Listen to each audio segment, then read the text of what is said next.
अस्सलाम वालेकुम दोस्तों। वैसे तो हम अपने चैनल पर यहूदी धर्म के बारे में बहुत सारी वीडियोज बना चुके हैं, लेकिन आज की वीडियो में हम जानेंगे कि अगर यहूदी धर्म में किसी इंसान की मौत हो जाती है, यानी अगर किसी इंसान का इंतकाल हो जाता है, तो फिर उसके साथ क्या किया जाता है, यानी उस इंसान को किस तरह से दफनाया जाता है और दफनाने से पहले उसके साथ कौन कौन सी रस्में पूरी की जाती हैं। मुझे उम्मीद है दोस्तों कि आज की ये वीडियो आप लोगों के लिए बहुत ही ज़्यादा दिलचस्प होने वाली है, क्योंकि आज की वीडियो में आप लोग यहूदी धर्म के बारे में बहुत सारी हैरान कर देने वाली बातें जानेंगे। सबसे पहले तो हम आपको ये बताते चलें कि दुनिया के दूसरे धर्मों की तरह यहूदी धर्म भी मौत को लाजिम समझता है, यानी हर इंसान को मौत का मज़ा चखना है। ये यहूदियों का भी ईमान है। लेकिन किसी भी इंसान के मर जाने के बाद इस्लाम धर्म की तरह यहूदी धर्म में भी मातम करना जायज़ नहीं है।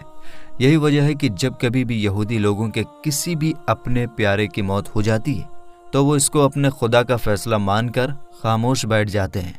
यहूदी धर्म में जब कभी भी किसी इंसान की मौत हो जाती है तो सबसे पहले उसकी आंखों को बंद करके उसको एक बेड पर लिटा दिया जाता है और सफ़ेद कपड़े के ज़रिए से उसकी लाश को ढक दिया जाता है। और यहूदी लोग अपने प्यारों की लाश को कभी भी अकेला नहीं छोड़ते। साथ ही साथ पास ही में बैठे हुए लोगों को खाने पीने की भी इजाज़त नहीं होती। यहाँ तक कि यहूदी धर्म में आप मरे हुए इंसान की लाश के पास बैठकर पानी भी नहीं पी सकते, क्योंकि यहूदियों का ये मानना है कि मरा हुआ इंसान खाने पीने जैसा कोई भी काम नहीं कर सकता, और अगर आप अपने प्यारे की लाश के पास बैठकर ऐसा काम करेंगे जो आपका प्यारा नहीं कर सकता, तो यकीनन मरे हुए इंसान को तकलीफ होगी। दोस्तों, ज़्यादातर यहूदियों में एक ख़ास तरह की टीम होती है, और इस टीम की जिम्मेदारी ये होती है कि जब कभी भी किसी यहूदी की मौत हो जाए तो ये लोग न सिर्फ उसकी लाश को दफनाते हैं, बल्कि दफनाने से पहले की सारी रस्मों को भी अदा करते हैं। यानी दोस्तों, यहूदी धर्म में आम तौर पर किसी इंसान के मर जाने के बाद उसके रिश्तेदार या उसके ख़ानदान वाले उसको नहीं दफनाते और न ही दफनाने से पहले की रस्मों को अदा करते हैं, बल्कि इस काम की जिम्मेदारी उस खास टीम की होती है कि जिसके बारे में अभी मैंने आपको बताया। इस टीम को यहूदी धर्म में बहुत ज़्यादा इज्जत दी जाती है, क्योंकि जाहिर है कि ये ऐसे लोगों की खिदमत करते हैं जो इनको बदले में कुछ नहीं दे सकते। दोस्तों, दुनिया के बहुत सारे इलाकों में यहूदी धर्म के बारे में ये भी बात बहुत मशहूर है कि यहूदी लोग अपने मुर्दों को खड़ा दफनाते हैं। यानी मुसलमानों की तरह यहूदी लोग कब्र में अपने मुर्दों को नहीं लिटाते, बल्कि सीधा खड़ा करके दफना देते हैं। हालांकि आपको बताते चलें कि इस बात का सच्चाई से दूर दूर तक कोई लेना देना नहीं है। इसके अलावा आपको जानकर शायद हैरानी होगी कि यहूदी धर्म में मुर्दे को छूना रूहानी तौर पर नापाकी समझा जाता है। यही वजह है कि अगर कोई यहूदी इंसान किसी मुर्दे को छू लेता है तो उसके लिए नहाना या कम से कम हाथ पैर धोना ज़रूरी हो जाता है। और इसी वजह से ही जिस कमरे में या जिस जगह पर लाश रखी हो उस जगह पर कोहन को जाने की इजाज़त नहीं होती। आपको बताते चलें कि जिस तरह से मुसलमानों में उलमा और ईसाइयों में पादरी होते हैं, बिल्कुल उसी तरह से यहूदियों में कोहन होते हैं। यहूदी धर्म में मुर्दे को जब एक बार कफन पहना दिया जाता है तो उसके बाद कफन या ताबूत खोलने की इजाज़त नहीं होती, ताकि मरने वाले इंसान के दुश्मन उसको इस बेबसी की हालत में ना देख सकें। मुर्दे के ऊपर सफ़ेद रंग की एक चादर डाली जाती है जिसको तालीद कहा जाता है। आपको बताते चलें कि दुनिया के इकलौते यहूदी देश यानी इजराइल में ताबूत का रिवाज ख़त्म हो चुका है, और अगर ताबूत का इस्तेमाल किया भी जाता है तो उसमें कुछ छेद करके छोड़ दिए जाते हैं ताकि मरने वाले का ऊपर की मिट्टी के साथ रिश्ता बरकरार रह सके।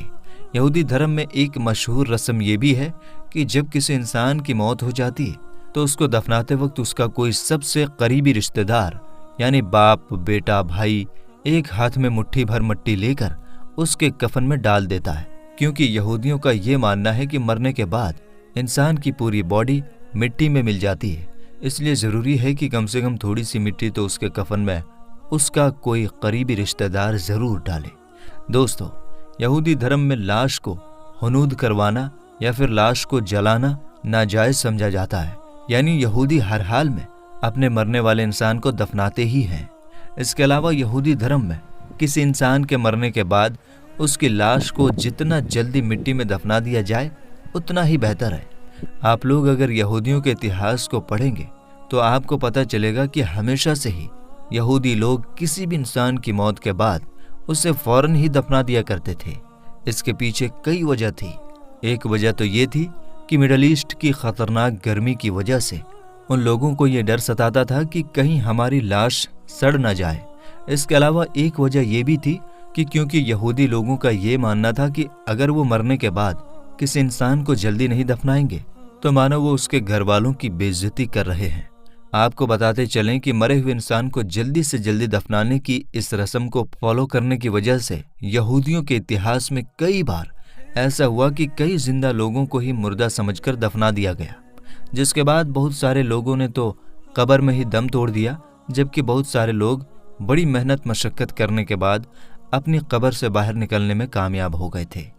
लेकिन दोस्तों 17वीं और 18वीं सदी में कुछ यहूदियों ने इस बड़ी परेशानी का हल इस तरह से निकाला कि उन लोगों ने एक नए तरीके का ताबूत बनाया, जिस ताबूत के बाहरी साइड में एक घंटी लगी हुआ करती थी और उस घंटी की रस्सी ताबूत के अंदर मौजूद हुई होती थी। यानी उस ताबूत को जब मिट्टी के अंदर दफनाया जाता था तो वो ताबूत तो मिट्टी के अंदर चला जाया करता था, लेकिन उसकी घंटी ऊपर होने की वजह से बाहर ही रह जाया करती थी। और अगर कभी इत्तेफाक से कोई जिंदा इंसान उस ताबूत में दफन हो जाया करता था तो वो अंदर मौजूद रस्सी को हिलाकर घंटी बजाकर लोगों को इस बात की खबर दे दिया करता था कि वो कब्र के अंदर जिंदा मौजूद है। आपको बताते चलें कि इस तरह की कब्रें आज भी यूरोप में देखी जा सकती हैं। मुझे उम्मीद है कि आप में से ज्यादातर लोग कीपा को तो जानते ही होंगे। कीपा उस टोपी को कहा जाता है जो यहूदी लोग इबादत करते वक्त या फिर अपना कोई और मजहबी काम करते वक्त अपने सर पर ओढ़ते हैं।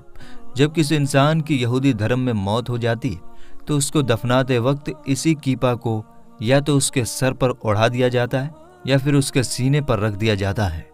यहूदी धर्म में अपने प्यारों की कब्रों पर छोटे छोटे गोल और चिकने पत्थर रखने की रस्म भी बहुत आम है। शुरू में तो यहूदी लोग इन पत्थरों को बहुत सारे तालाबों और नदियों के किनारे से ढूंढा करते थे, लेकिन आज के ज़माने में ये पूरी इंडस्ट्री बन चुकी है। यानी अलग अलग कंपनी अलग अलग तरह के कब्र पर रखे जाने वाले ये पत्थर बेचती रहती है। वैसे दोस्तों यहूदी धर्म दुनिया के सबसे पुराने धर्मों में से माना जाता है, क्योंकि इन लोगों का इतिहास बहुत पुराना है। इसके अलावा यहूदी धर्म की गिनती दुनिया के उन धर्मों के साथ किया जाता है जिनको आसमानी यानी इब्राहिमी मजहब का नाम दिया जाता है, क्योंकि मुसलमान और ईसाइयों की तरह यहूदी कौम के लोग भी आसमानी किताबों पर यकीन रखते हैं। आज अगर यहूदी धर्म के लोग अपना सबसे बड़ा दुश्मन अगर किसी को मानते हैं तो वो है मुसलमान। इसी तरह दुनिया भर के मुसलमान अगर किसी को अपना सबसे बड़ा दुश्मन मानते हैं तो वो है यहूदी। यहूदी यानी बनी इसराइल दरअसल ऐसी बदबख्त कौम है जिसने हजारों साल अपनी जिंदगी अल्लाह ताला की नाफरमानी में गुजारी है। यहूदी धर्म का कनेक्शन हजरत मूसा अलैहिस्सलाम की तरफ जाता है, क्योंकि उनका नस्ली ताल्लुक हजरत याकूब अलैहिस्सलाम से था। उनका लक़ब इज़राइल था, इसलिए इन लोगों को बनी इसराइल कहा जाता है। यहूदी वो कौम है जिसको अल्लाह ताला ने हर तरह की नेमतों से नवाजा था, लेकिन उन्होंने बार बार अल्लाह ताला की नाफरमानी की, नबियों का कत्ल किया, अल्लाह के हुक्म को तोड़ा, अल्लाह के दीन में नए नए फिरके बनाए। ये लोग हक को छुपाते थे और बुराई को आम करते थे, जिस वजह से अल्लाह ताला इस कौम से नाराज हुआ और इस पर जिल्लत और रुसवाई को थोप दिया। फिर अल्लाह ताला ने इस कौम पर तरह तरह का अजाब नाजिल किया, लेकिन इसके बावजूद भी ये कौम नहीं सुधरी। खैर मेरे दोस्तों, फिलहाल आज की इस वीडियो में बस इतना ही। उम्मीद करते हैं कि आपको वीडियो पसंद आई होगी। वीडियो में अगर कुछ जानने को मिला हो और पसंद आई हो तो इसे अपने दोस्तों रिश्तेदारों में ज़रूर शेयर कीजिएगा, और अगर चैनल पर पहली बार आए हैं तो सब्सक्राइब कर लीजिए, साथ ही लगे बेल आइकन ज़रूर दबाइए ताकि हमारी इसी तरह की वीडियो आपको सबसे पहले मिल सके। तो मिलेंगे इंशाअल्लाह ताला अगली वीडियो में। अस्सलाम वालेकुम, अल्लाह हाफिज़।